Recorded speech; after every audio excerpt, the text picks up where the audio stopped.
2:02. Start off with a roll call for those of us who don't know each other. Brian Nelson with Lone Rock Timber, Chair. I'm David Jones, committee member. Landowner. Landowner and board of Oregon Small Woodlands. Larry Johns, landowner and member of the board. Jerry Briggs, landowner, member of the board. Mark Christensen, landowner and member of the board. Rex Fuller, Days Creek, landowner, part of the board. Steve Wickham, Camas Valley, landowner, member of the board. Oh, Tracy Pope, Douglas County, Natural Resources Specialist. Sure, why not? Jeff Breer, administrator, Oregon Extension. I'm Kaylee and I'm with Oregon State's Extension as well as an educational program assistant. And Chris Salazar, Executive Director with Partnership for the Equalities. Just a quick reminder too that if, Chris is gonna be giving his presentation up here, so there's a microphone there, but if either of you have updates or anything like that, please stand at the podium so they can hear you, because otherwise they can't pick you up in the audience. Okay. First thing is review of minutes from our last meeting on February. We did not have a quorum, so we also have to approve the minutes for November. So we'll do those separately. Let's start off with the November 2025 meeting. I'll make a motion that we approve the minutes for November 20th, 2025. I have a motion, do I have a second? Second. Second, all in favor, say aye. Aye. Opposed? Okay. And February.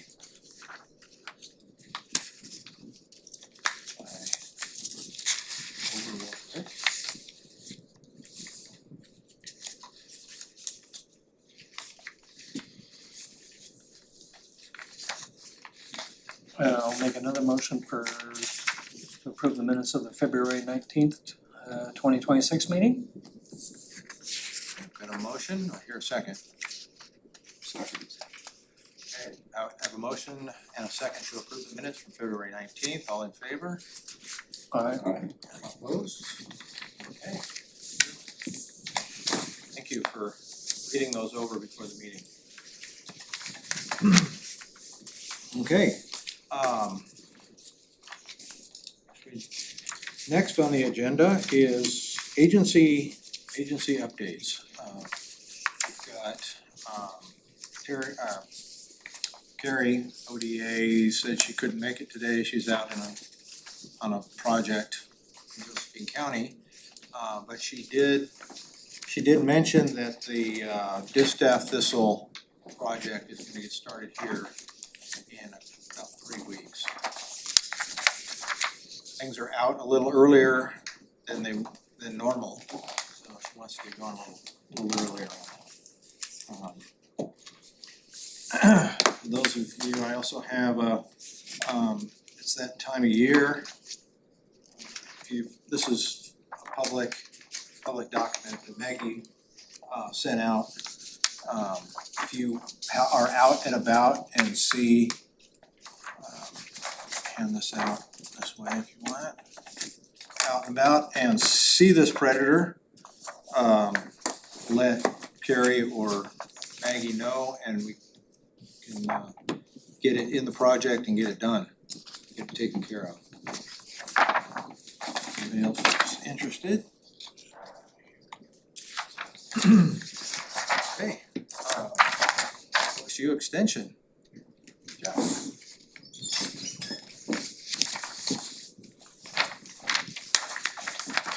Hello. So some updates from last time. So we have our livestock and forage specialist will be final interviewed on June 18th. We are looking for 1 or 2 stakeholders if they're interested in being part of that interview process. I'll send out some details about that later this week. So we have 3 candidates. 2 are not from around here and 1 is from Burns. So we're excited to see them. They're all kind of freshly out of school. And they will be taking over what Shelby Philly was doing prior to her retirement, but maybe with a little bit of a renewed vigor. So we are aiming to have them start in August. So they will be able to begin work on foxtail issues, other pasture management issues, and be the point of contact for most things to do with noxious weeds in Douglas County. And so we're hoping that they will adopt the Weed Day and bring it back as an annual program. We probably are looking at expanding it to not just weeds, but all pests, so that we can provide education to pesticide applicators that may not think about noxious weeds within their purview. So we're also looking at things like bugs, basically. So like the possibility of EAB coming here, the emerald ash bug or ash borer. So that's all very exciting. They will be able to come back and be the liaison for this advisory committee as soon as they get started. So that's the one major thing we have to announce. And then last time we talked about a social media presence, and we have Kaylee has put together a proposal here of what we were thinking about doing. And so basically it's to create a multi-organizational social media presence. So sort of a collective of OSU Extension, as well as Douglas Soil and Water, any other entities that have that same purview of educating on noxious and invasive plants. And so we're still in the process of kind of coming up with what we're gonna call it. But we were hoping that we could basically provide education and outreach on behalf of the advisory council here, as well as, further our own missions of educating the public on noxious weeds. So we would be basically creating a Facebook account and an Instagram account that is independent from our organization but monitored and managed by our organization with input from the Douglas Soil and Water and any other, and Douglas County, of course, Natural Resources. So we would be committing to at least once a month providing community education through this, as well as using it as a platform for outreach through public workshops. So we have our Master Gardeners, and we have about 150 of those, and they are public educators. And so we would probably have a committee of them start to put out actual presentations on identification as well as control and various things that they're able to educate the community on, either in our auditorium, out in our River Forks Park Agricultural Learning Center. We have all kinds of venues that we can provide that education through. So basically, we were just showing you what we're doing and what we want to do, and if that is something interesting that you guys would like to sponsor in name. Yeah, on our county website, we do have a master gardener, I can't think of her name, talking about poison oak. Oh, right. It's still on there, and It was the other day. it's a good article. Yeah, So and things like that are really important to have. Yeah, and so- Master gardener, they're dealing with this stuff. Oh yeah, and part of a Master Gardener's wheel of priorities is on weed control, native plant sort of, outreach. And so it kind of lines up with that. So it's protecting the native plants by getting rid of the noxious plants. And then, so some of the content we were thinking about would be simple stuff that might be engaging for someone just scrolling through the social media. So bright, colorful pictures. One of the examples would be plant this, not that. So getting people to stop planting things that are invasive or have the potential of becoming invasive. And so one example would be the Iris fetidissima, the stinking iris, which is very prevalent across the street here. And it looks just like our native Douglas iris. And so, putting them side by side, showing that actually the Douglas iris is nicer looking, and it's the choice we should make. So that's the sort of content we're looking at, as well as just general, we're watching for this, like for the yellow distaff.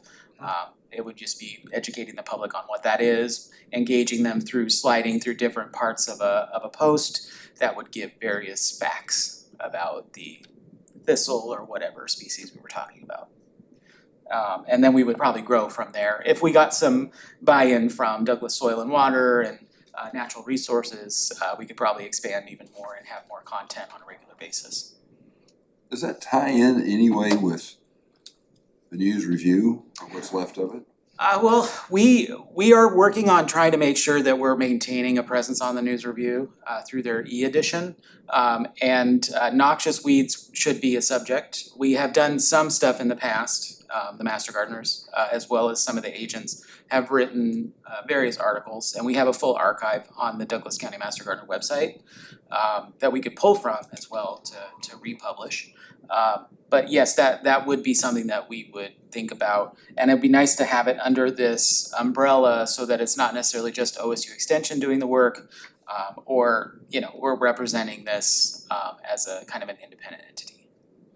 So the Master Gardeners, you have a website separate, is it through OSU? No, yeah, they have their own website. Their association sponsors a website with lots of information on there.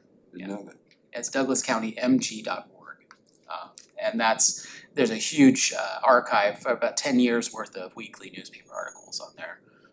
And several of them do address noxious and invasive species. Yeah, it would be nice to have more of those articles on our site and back and forth. Yes. So as many sites as we can get this information. Well, and if we were to do something like this group thing, and we were able to, we could probably have a separate website that would have all of this information on it, that would link to the advisory council as well as OSU Extension and Douglas Soil and Water, and kind of have like a coalition basically of our organizations, because we all have the same sort of. We kind of need to link our website, county Yes. website Mhm. through that too. Right. Or links to it from Yeah. other Right, more and used so it'd be just a sites. big circle of everybody's sharing information, but we have that central area that would allow for some more immediate publication of things. So, but yes, we're just basically letting you know that that's what we would like to do, and if that is something that the council would or support. So. Is that something we need to vote on? What do you need from us? Oh, I just wanna let you know we're doing it. But if we are gonna connect as organizations, just I guess a motion of, if that's okay, that you guys wanna make this. Basically, it's not a huge commitment on either side. We just don't wanna start using the Douglas County Noxious Weed Board as a, If we're gonna use our name, then yeah, we should. Okay, that's something we wanna be involved with.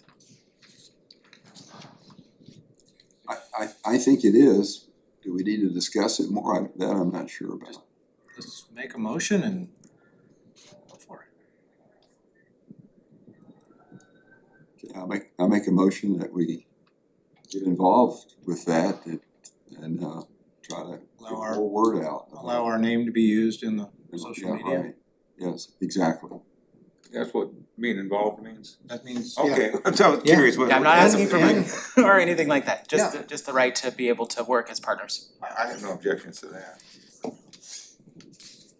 we would have first review of it and everything. Oh, yeah, so that would be one thing we'll need to work out on how all that is gonna go, but we can get the content produced and then have it be signed off on from whomever is chosen to do that. Maybe we could at some point get a subcommittee of 2 or 3 people that wanna work on that when you get to that point. Sure. That would be good. So we've got a motion to be involved and I'll second that. and we've got a second. All in favor? Aye. Opposed? Let us know what we can do. Alright, well, we'll keep working on it, especially once we get our new livestock and forager specialist. That'll be something that we're gonna try to get them involved in. I know when Shelby started 30 years ago, her first thing was this noxious weed board, and so we wanna keep that going. And they would the livestock? Yes, livestock and forages, yeah. So their main goal is pasture health, so Okay. obviously noxious weeds are the biggest issue with So pasture health. you said you're also looking for a couple of people to. Yes, so on the selection June committee? 18th, we'll have 3 people come through the office. And we'll have it all set up to have them take questions from stakeholders within the community. This position will be serving Douglas County as the main, but also Josephine and Jackson, so we'll have some people from those counties as well. But we imagine, since their home base will be here, that most of their focus will be here as well. So it would be good to have somebody that is also, its livestock is also noxious weed. That would be somebody on the board here. Would encourage you to be involved getting that person. I mean, that's a key role at Extension. So somebody with both those sides, I think, would be really asking good questions with a prospective person. Well, What time are these interviews? I don't have them scheduled yet. It's probably gonna be spread out through the whole business day. Between 8 and 5, I'm not quite sure. And what date is that again? June 18th. Be here in your office. Yeah, I'm having a planning meeting next Thursday, so I'll know for sure after Thursday. Thank you.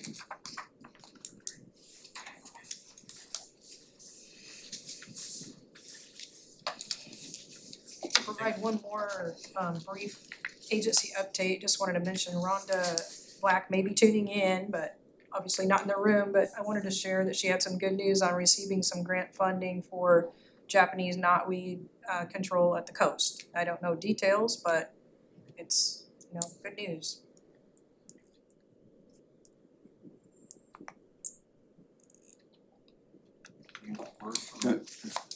And then, let's see, Katie Walsh, was talking to her at the, Glad Wildflower Show, and I've got a few copies here. I made of the Forest Service Yeah, did you announcement. do that? I've got more copies You here. gonna bring that up? I was going to bring it Okay. up. Go ahead, you brought it up. Go ahead, you actually talked to her. Well, So- they've been for quite some time trying to get a environmental EA out to control noxious weeds on the Forest Service and increase their tool kit so they can do a little bit more, so it's supposed to be done next spring of 27. Looking at this letter, so that is moving ahead.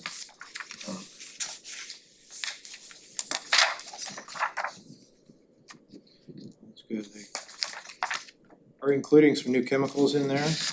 2 of them I know of, and one, I wasn't sure about them and I haven't looked them up. yeah. They're fairly new chemicals to us.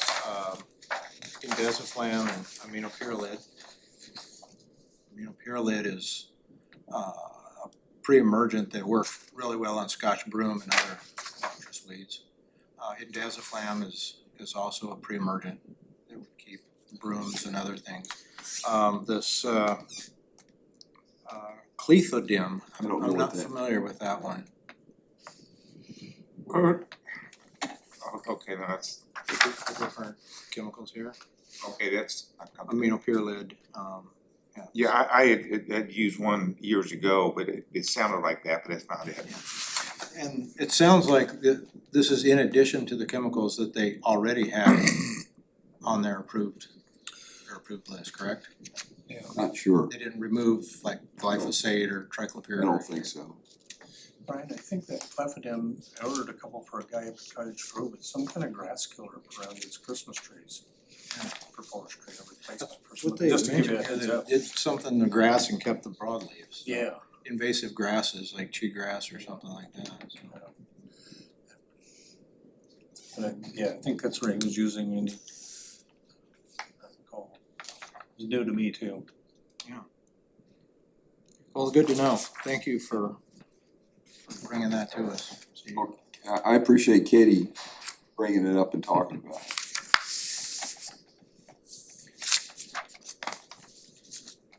Okay. And I was planning on being at Maggie's board meeting last night to get an update in case she wasn't here, but it was- things ran too late, so I don't have anything from Maggie.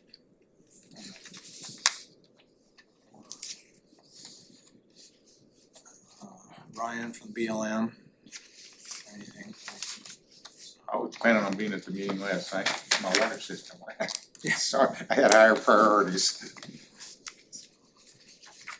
Okay, without any further ado, number 4, we have Chris Salazar, on Partnership for the Umpqua Rivers. It's our watershed council. He's the executive director now for about a year. Hit the ground running. He was previously, actually still is, the restoration coordinator. He's here to give us a little update on what PER does, some new roles that PER is looking to be involved with, and give us a good, thank you, Chris. Yeah, no, thank you, Brian, for the introduction and the opportunity to meet with you all today. So as mentioned, Chris Salazar, Executive Director at the Partnership for Umpqua Rivers.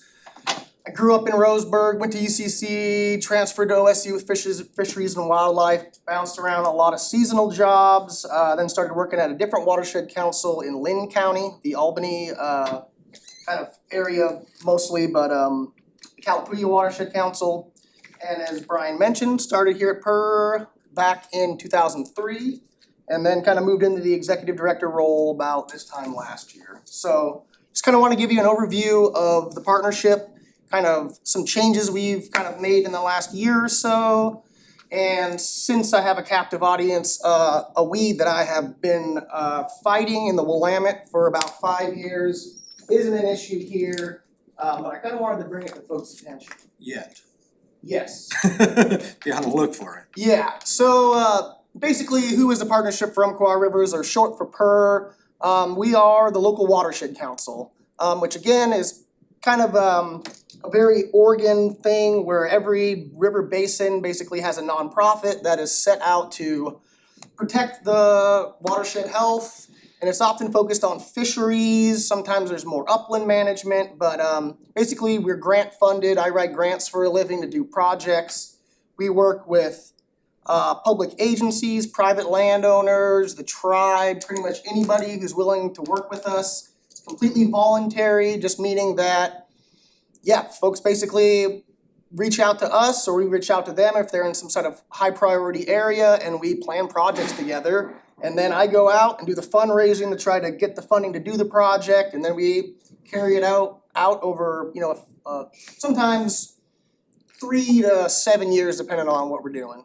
But we kind of, focus on mostly fish passage projects, which is, i.e. just replacing culverts that are undersized, usually ones that are failing, where the fish can't get through, or the road's failing, so the landowner has an issue with it. So we kind of meet them in the middle where there's a fish benefit and a benefit to the landowner and just the infrastructure in general. We do a lot of in-stream restoration, which is kind of fancy lingo for building and maintaining spawning and rearing habitat for salmon. One of our big focus in the Umpqua is Oregon Coast coho, because they're on the endangered species list. So that's kind of one of our flagship species. And again, our service area, the map's pretty small, but it basically covers all of the Umpqua Basin with the exception of Elk Creek down in Elkton and Smith River down towards Reedsport. Those have their own little councils that do similar work that we partner with when we can, but our service area covers the whole North Umpqua, Petoskey, all the way down to Glendale on the South Umpqua, and then all the way out to Reedsport. So we have a very large service area, which is great because we have a lot of opportunities and a lot of different landowners to work with. So, again, kind of being a fisheries-focused organization, that's kind of been our bread and butter for project types, for when we're reaching out to potential funders. It's usually from a fisheries perspective. But in the last year or so, we updated our strategic plan, which is about a 5-year strategic plan, to cover more than just kind of the wetted width of the basin. but trying to also look at it more holistically where, watersheds are basically, from ridge top to ridge top. So that includes the uplands, that includes riparians, wetlands, all of that influences water quality and fish habitat. So with board support, we kind of expanded and are trying to pursue projects kind of more upland. Partly with some of the oak work that's going on, some of the wetland work that we can try to get done.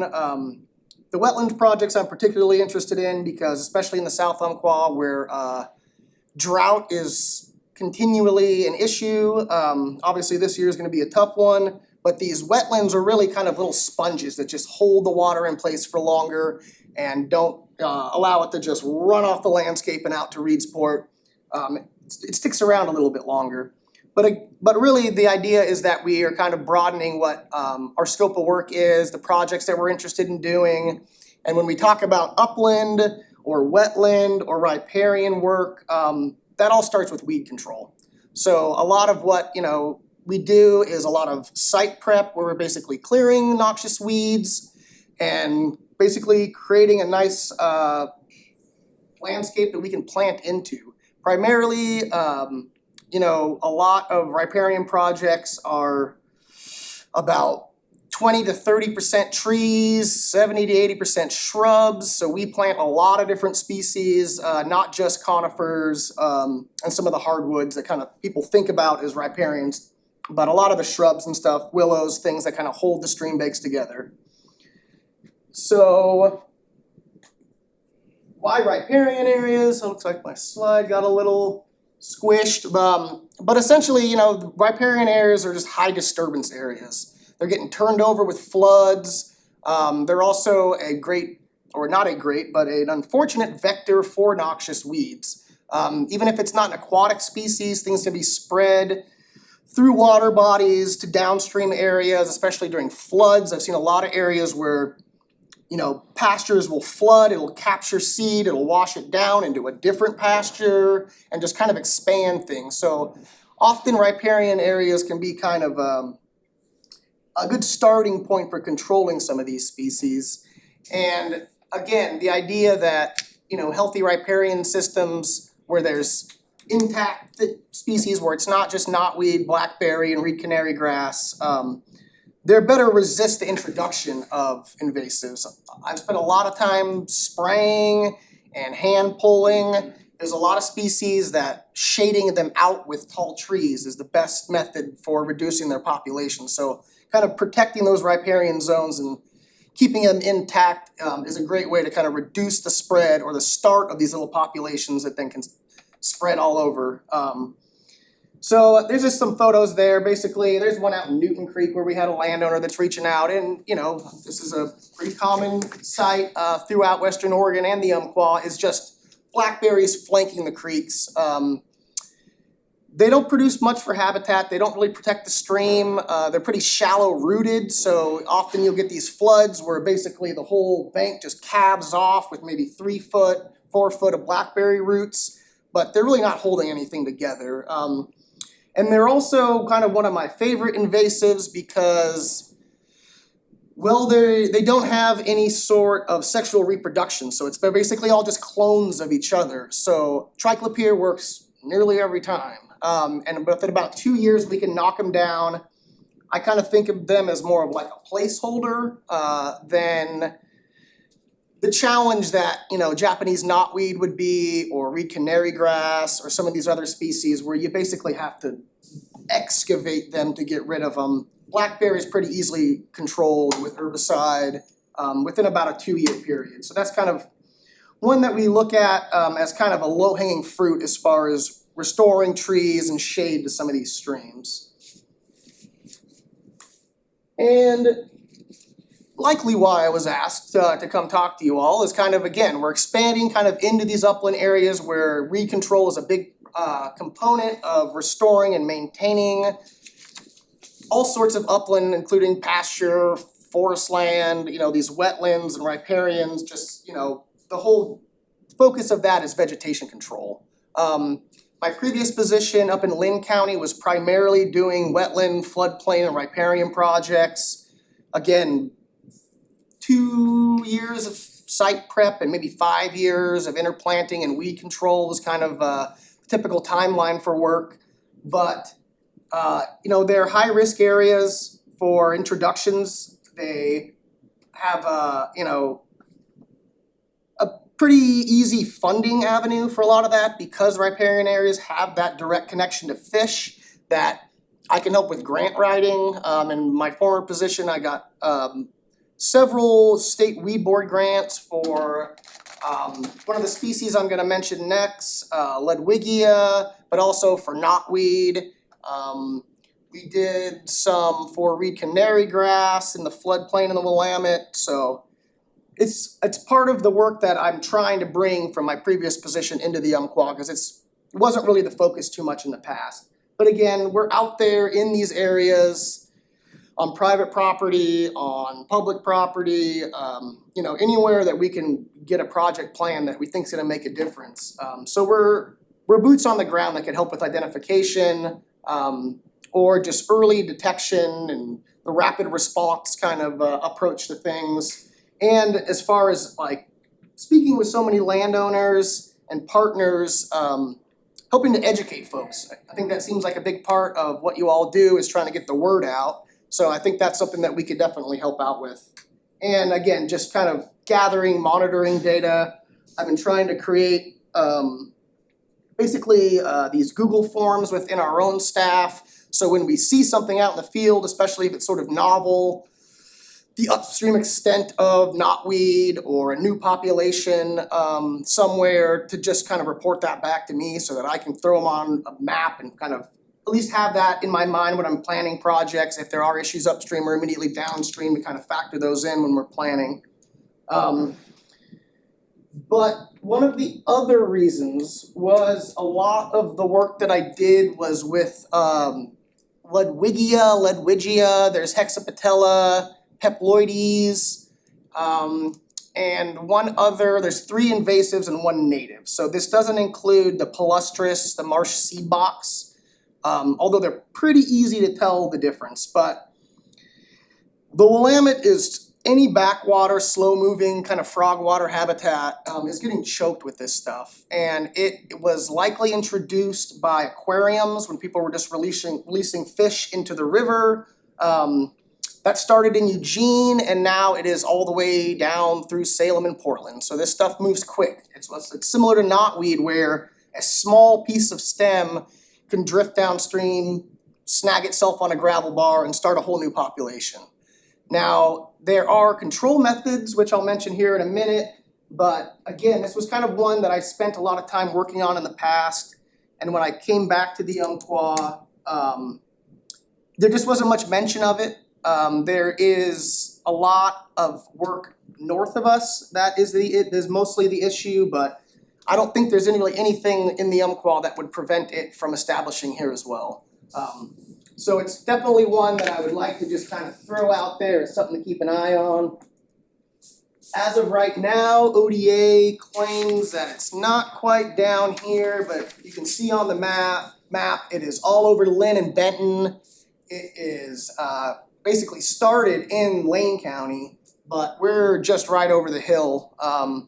So there's definitely potential for it to explode here. It's mainly moving either downstream from upstream populations, or it gets snagged on boats. One of that picture actually on the left is Freeway Lakes outside of Albany, which I worked with the county there to get some spray work done, and it was likely someone washing their boat.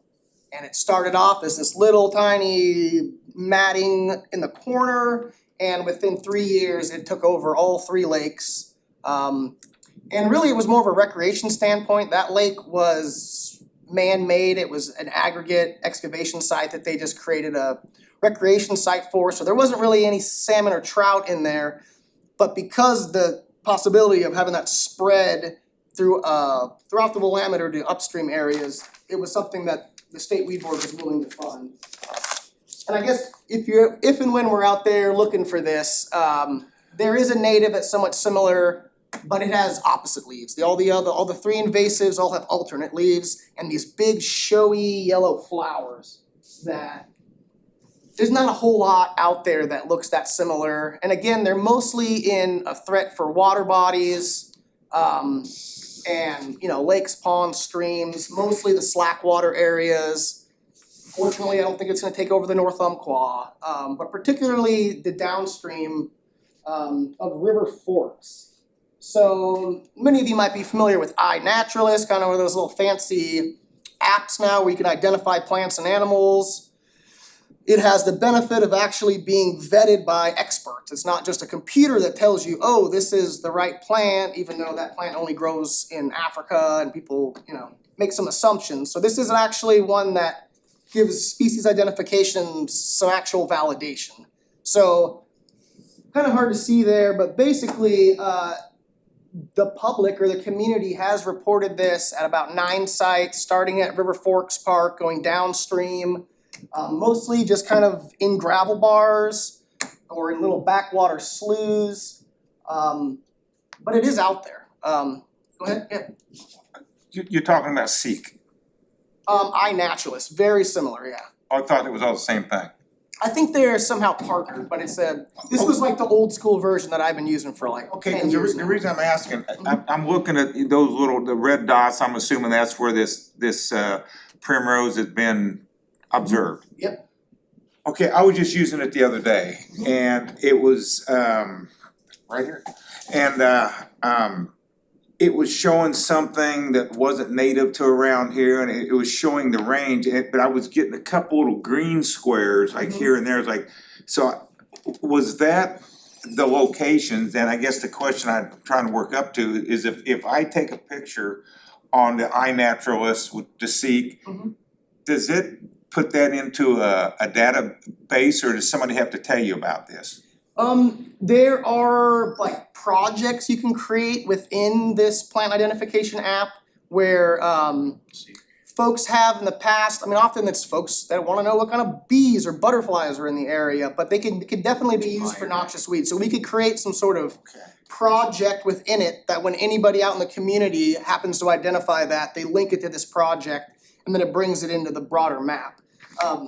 But these identifications, basically, the app is made to, I don't know what plant this is, do you take a picture, goes on the internet, a bunch of experts from all over the country help identify it for you.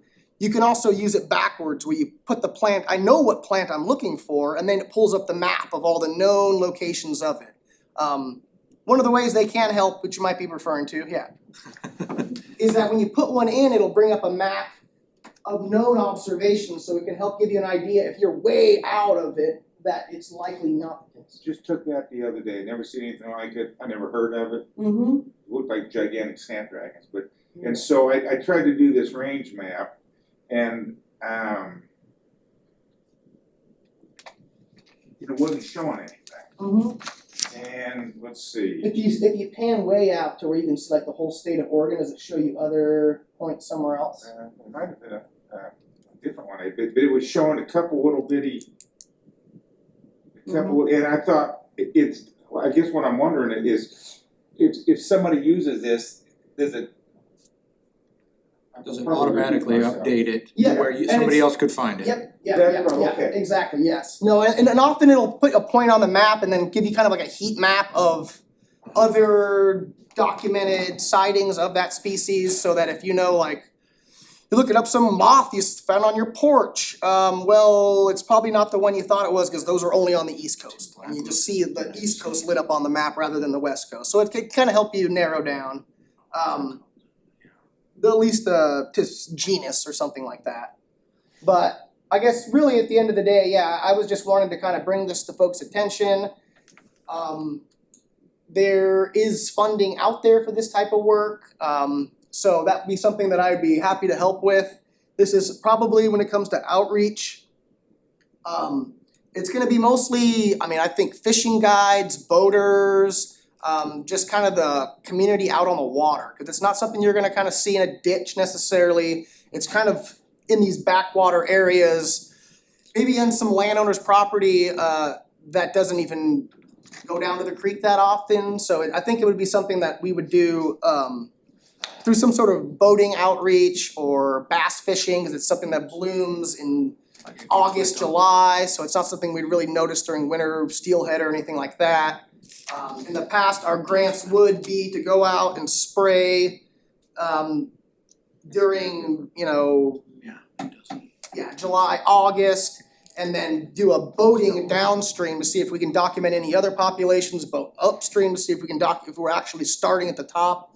Cause this, similar to knotweed, is one where you gotta go up to the very highest population and work your way down, because otherwise there's just this source population that you're just gonna spend a lot of time spinning your wheels trying to kill, and it's just gonna show right back up. So I definitely think that this is one that folks should at least have on, maybe not the watch list if that's something that folks are interested in adding. I think that would be great, but at least maybe the experts out in the Umpqua could have on their short list of things to look out for. I noticed purple loosestrife is on the list right now, which is great, because that's another one that once it's established, it's very difficult to get rid of. And again, this kind of just seems like it's an opportunity to kind of get ahead of the game. As we all know, often it's a uphill battle once these populations have established, and trying to get in early is kind of the name of the game. But I could go on for days about that. So anyhow, we're here to help. Yeah, go ahead. Is it on the state weed board list? It is, yes. Okay. I think it was downgraded from a A to a B in the last 5 years or so. It's mostly been a Willamette focus. But again, it's also in Northern California, Sacramento River Basin has issues with it, so we're right in between there. You said something about control, what are the ones that work? I don't know, you mentioned Yeah. I don't know that you can pull it out of a gravel bar or. Yes, small populations, hand pulling and bagging is definitely possible. That's kind of an approach. Where it's kind of what it looks like here in the Umpqua, where it's just a couple, maybe a 5x5 little mat on a gravel bar or in some back slough. That can likely be hand pulled. You have to bag it, take it to the dump. It's not something that you really want to just willy-nilly pull, because those little fragments, again, are just going to go downstream and start another population. Mostly in the past, we worked with integrated forest management out of Philomath, and they use a Mazamox to spray it because it is active in the water column, where a lot of this, it's these, emergent plants that most of the biomass is underneath the water. And working with these contractors, it's literally, you can walk across these sloughs because the mats are so thick, it's like spaghetti.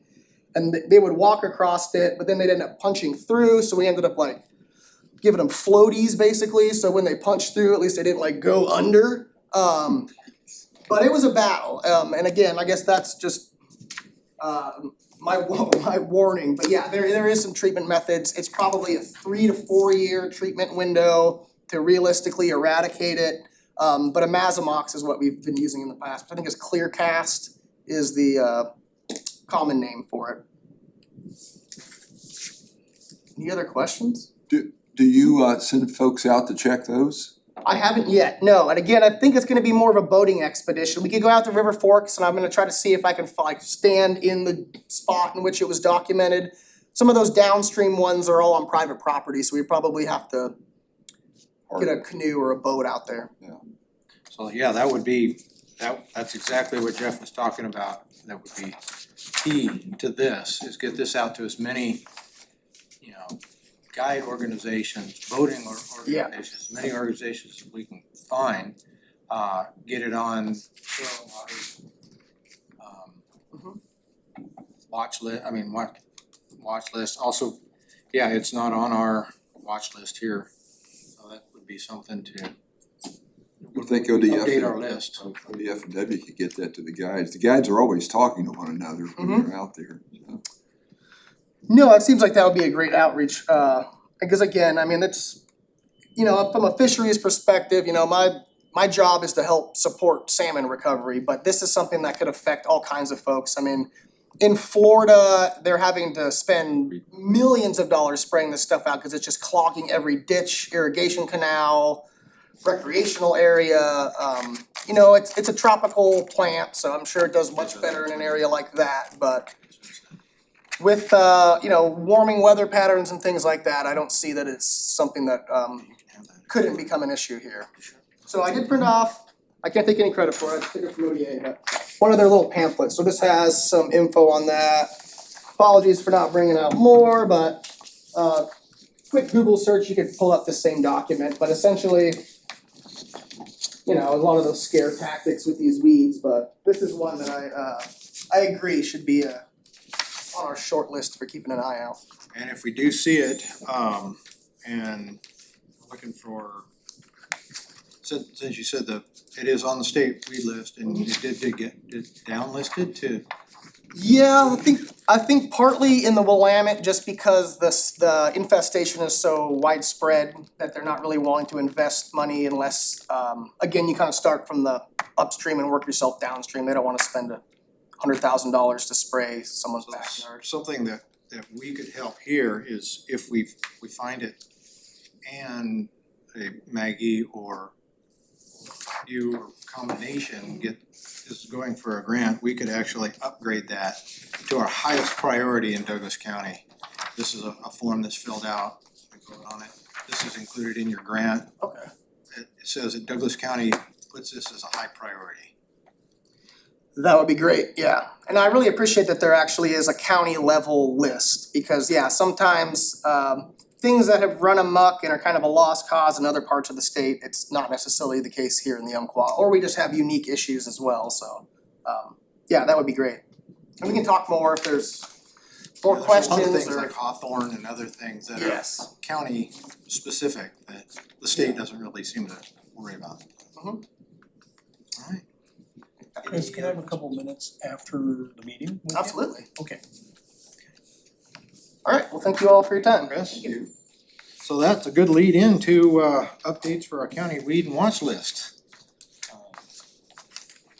Right, I guess I'll start and then I might turn it over to Larry for a few comments. We are due to do an update, actually, we were in the last meeting February, just to check our Douglas County weed list. Of course, if any of you look at that weed list and see anything that you see, I think there's some genus names that have changed, but if you look at it and think, I don't know, maybe this shouldn't be on the list, or like Chris mentioned, maybe there's something we need to add to the list, or move it from the watch list into the regular, then please reach out to myself or Larry. We're the two-person tap team for this update. And we talked about who else should we include in the discussion, and Larry reached out to you reached out to Maggie and Carrie, correct? And Rhonda. And so we did receive some feedback from both from Maggie and Rhonda, and I'll let Larry speak to that. But the other thing we talked about was waiting to update our county list until the state listed the new weeds are added and it's official. So I don't know, we're still waiting on that, I think, and without Carrie here, I don't know what to expect with that. So we might just go ahead and make our changes and just wait until later to incorporate the state changes. Yeah, So my knowledge, none of those were actually present here, correct? The What's bush that? lupin was present in Douglas County. I don't think either one were. One of them was up in the Multnomah, Portland area, and I don't recall there being one here yet.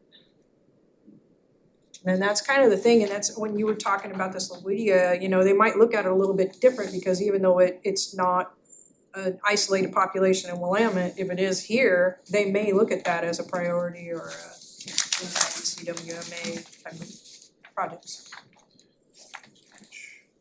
Larry, did you wanna add to what Maggie or Rhonda had to say? No. Okay.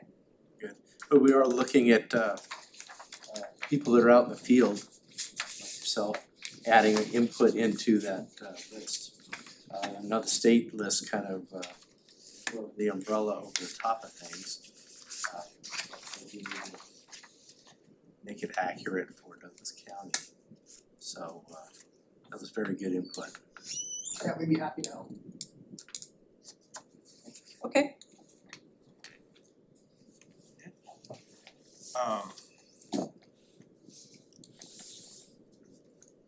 Clyde Wildflower Show. Steve and I were at the booth. You were on Saturday and I was on Sunday. I thought it was a slower turnout than we've had in the past. On Sunday it was, it seemed like it started out really slow, even though it was a nice sunny day. I think people had other things. I know there was more to do. There was a wildflower walk. Then there was also the naturalist tour happening that day, which kind of probably pulled a lot of people away from it. But I did get a chance to talk to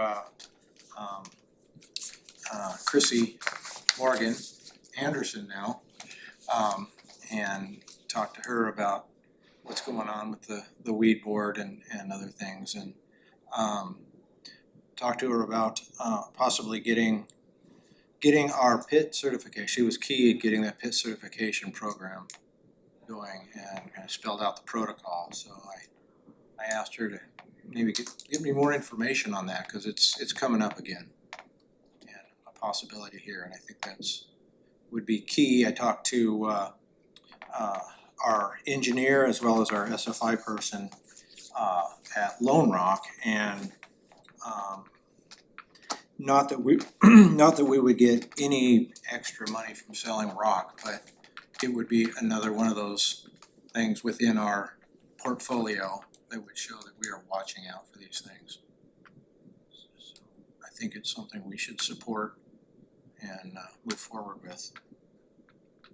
so with that PIT program, Maggie did receive some funding through BLM, and they're doing kind of a pilot project with BLM, and I've been watching what they're doing, and we may piggyback off of that, so that's good.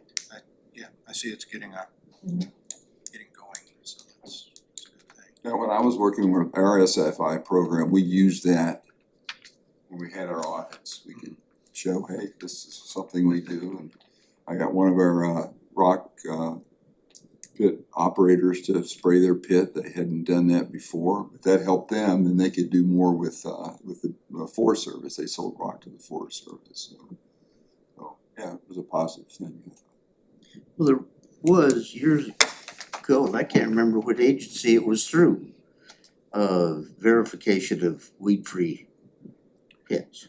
I thought it was Douglas That Stillwater. was something that, Chrissy, Yeah, as far as I can remember, she was one of the first ones in the state and actually put the state protocol together and send it up to them, that they are now trying to disseminate back down. So I was asking her if she could give me some more input on that moving forward, how she did it and what she did with it, because some of that seems to be kind of lost. She's not involved with it anymore. Yeah. Some of that was lost. there was a number of inspections and had to spray. And then I don't remember what. Yeah, she was I went through the process. she was with Douglas Soil and Water. That's where it was through then. Okay. Yeah, that's who did that when she was there. So, Steve, do you have any comments on the Wildflower Show? Well, I was there Saturday afternoon this time, and it was busy. I don't think it was as busy. I agree with you. I don't think it was as busy as before, but I was able to talk the whole time I was there, so. Yeah. So time passed pretty quickly. And yeah, quite a few people, probably 100 plus came by and talked to them. A lot of the same issues we get, that we deal with here, folks have. And I was able to, Maggie was over there at the native plant area, so I was able to send quite a few people over to talk to her. Mm-hmm. So, I also had an identification specialist, what's his name? It was over there in the sale part. Came over and actually identified a few more. Eric?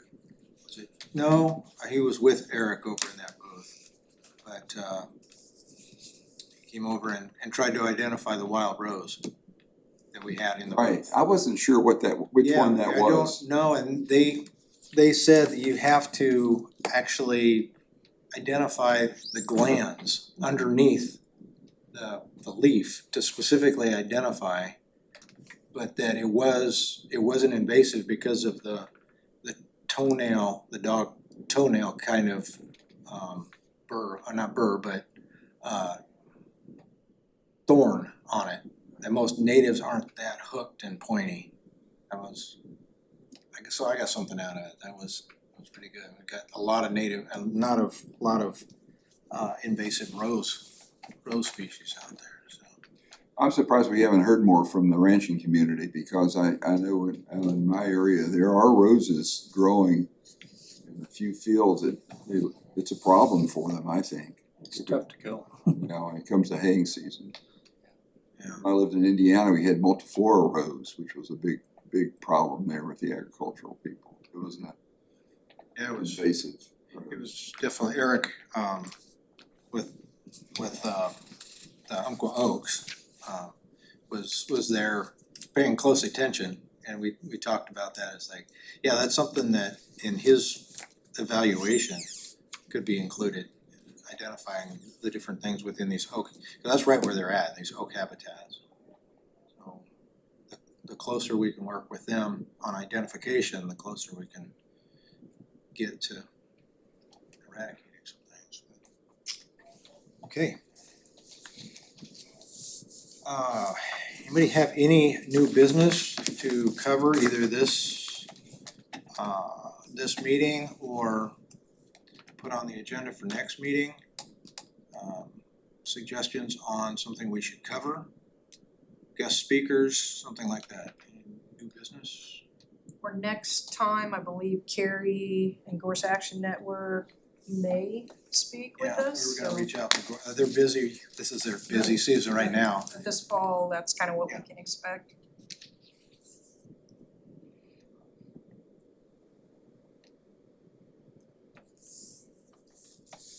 Casey, you mentioned they were gonna work on a grant for knotweed back at the coast. How Yes. is it again over there?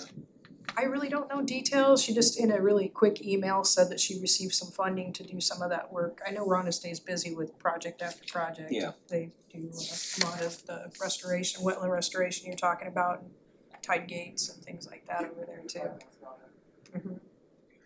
And then it looks like they have another meeting coming in, so I'll just briefly say that the county, were very successful in receiving some grant funding to treat roadway weeds. So this is a big one. It covers from basically the Little River area to the north, I'll just say on the east side of I-5 and the area from Little River moving south, so north and south Myrtle, and then the Glendale Azalea area and back up into the Riddle. So these are considered the highest risk areas for wildfire, so I know we'll be in some of the areas where y'all are at.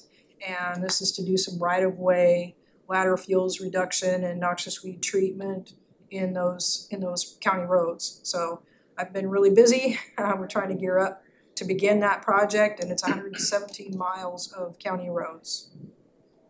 This is a 2-year project. This or is a 3. 4-year, Four-year. it started out as a 5-year, the funding came through the Forest Service on a grant called the Community Wildfire Defense Grant.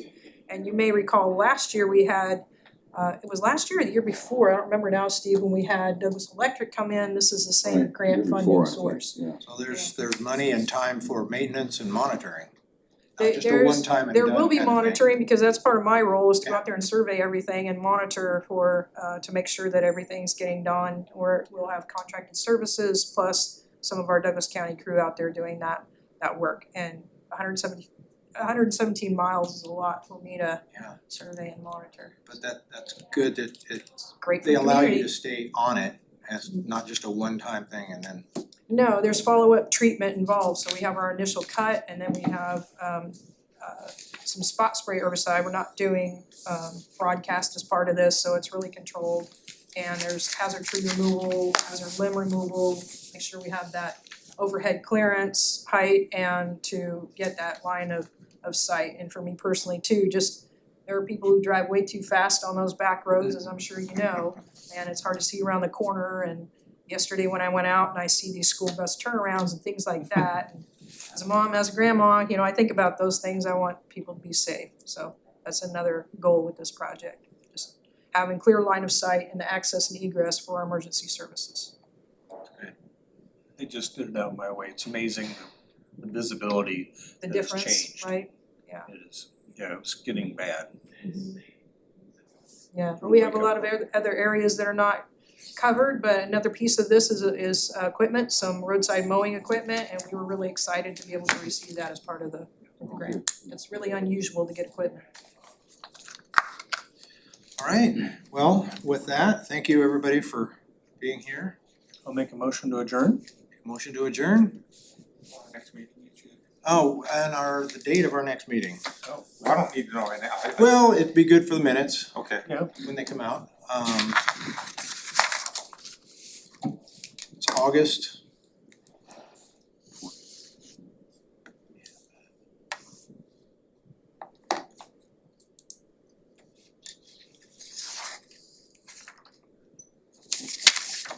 August 20th. Same place. Same place, same time. Quick question. I will adjourn the meeting.